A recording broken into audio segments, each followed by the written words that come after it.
છો સત્યના શિખર ન્યૂઝ। હું છું પાયલ બામણિયા। તો જોઈએ આજના મહત્વના સમાચારમાં।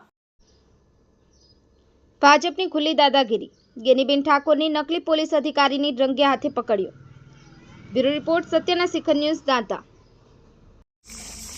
ચાલો આજે આ ધરેડા પ્રાથમિક શાળામાં મતદાન મથકમાં મુલાકાત લેતા જે આ CRPF પોલીસની ખોટી રીતે પ્લેટો લગાવી અને આ ચૌધરી સમાજના યુવાનો એ લોકોને દબાવવા માટેના રોપ કરવા માટેના પ્રયત્નો કરી રહ્યા છે ચાલુ મતદાને।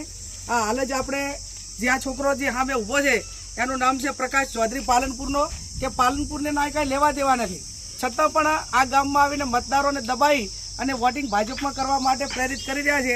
એટલે જિલ્લા પોલીસ વડાને, ચૂંટણી પંચને મારી વિનંતી છે કે એમના અમે FIR કરીને કાયદેસરની કાર્યવાહી કરે।